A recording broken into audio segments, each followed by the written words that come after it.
My Papa Jack had a really beautiful smile, a big, wide smile.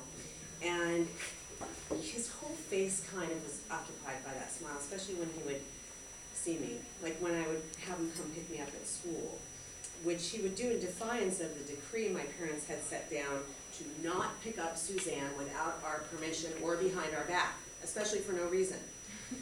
But I had a tummy ache, and he believed it. So, you know, this was a guy with 3 sons, I was the granddaughter, and he would come pick me up at school. And it was also the 1970s, so it was a time when a girl and her grandfather could pull off a scam like this. And maybe it was a real tummy ache. There was a lot of drama at home. My parents were moving toward that divorce. It took them like another 15 years, so that was kind of painful. And it was very loud on the weekends, and it was stressful. And my grandfather gave me this amazing, unconditional, tender, loving care. He arrived in the United States sometime between World War I and World War II. I don't know how old he was, like 12, 13, 14, something like that.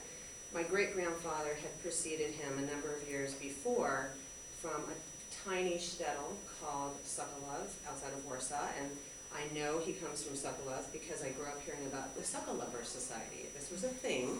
This was a band of merry Polish immigrants who had like parties, and they actually had yearbooks, and I've seen these yearbooks. And some of them were in Chicago with my group, and some of them were in New York with the infamous Dave Gilbert. Why he was infamous, I do not know. There was a guy there also called the River Rat. You know, like nicknames. The River Rat was there too. You know, my grandmother didn't tell us very many stories, but when he would kind of pop a little tidbit toward you, with a twinkle in his really blue eyes, he had these incredibly blue eyes. So one time he asked me, not one time, many times he'd ask me, you know how I got this dimple? This really long dimple on his face. One day I was walking down the street, minding my own business.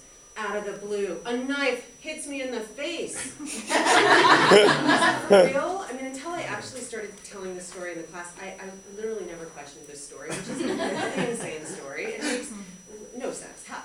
I mean, there are like so many problems with the story. First of all, where did the knife come from? That's a big problem. Second of all, if you get a knife in the face, I'm thinking you're going to bleed, maybe you need stitches. This is very, we didn't have antibiotics at this time, maybe an infection. So questionable, but the great thing about it is that the only impact of this random street knife in the face is that she had a fabulous dimple, like a really fabulous dimple. So that was the story I grew up hearing about. He had no accent. He had no discernible accent. So he came here as a young teen. He didn't speak English, and he somehow managed to capture the cadence and the shape and the nuance of English with no trace of Polish. And that always really blew me away, and it amazes me to this day. He owned a junk shop on the south side of Chicago. He had a partner named Sam who he had to bail out of jail for some bullshit. Can I say that? Too late. Is that it? Some bullshit race thing. My Uncle Bert, also a character, told me one time that he snuck out of synagogue on Yom Kippur. Everybody was fasting and praying, and he needed to get a burger. And when he got out there, his father was there also having a burger. My grandfather's favorite outfit, just to like kind of lounge around the house, was undershirt and Fruit of the Loom tighty whities that were actually not tight enough. Usually a little loose around the leg. He would answer the door this way, no matter who showed up. He'd hang around the house this way. This is just how he rolled. That was his outfit. He liked it. You're in his home. Too bad. You got to wash him in underwear. And he introduced my brother and me and all of our friends to Slivovitz shots. You guys know what Slivovitz is? It's nasty. It's a traditional Eastern European plum brandy, and it's like 50% alcohol. And so there is a skill to it because you have to make sure it doesn't burn a hole in your throat. So thank God for Papa, you know, my brother and I still have a throat today, and so do all of our friends. And he somehow also ended up with a nickname of his own, Pasquale Malone. And there are 50-year-old men in Los Angeles who know this guy as Pasquale Malone. One time my parents were out of the country, so of course I had a huge rager. And in the morning, you know, bodies were scattered like Jonestown. And I heard a click in the door.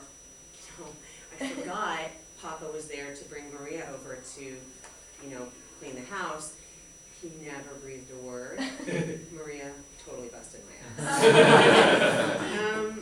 So the stories he didn't tell were about when he was in Poland separated from his dad.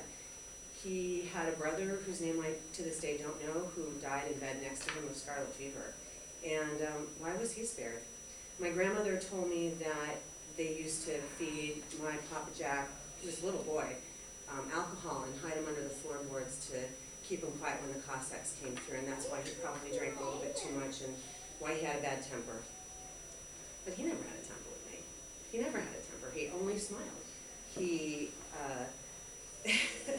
his favorite thing was Suzanne. He called me Suzanne, and then I became Dr. Suzanne. So I was Suzanne. What can I do for you, Suzanne?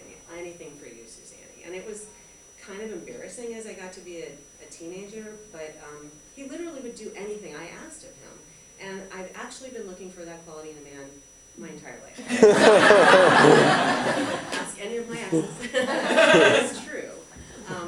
As I've gotten older, I've come to realize that he was probably the first great love of my life, and maybe the only man to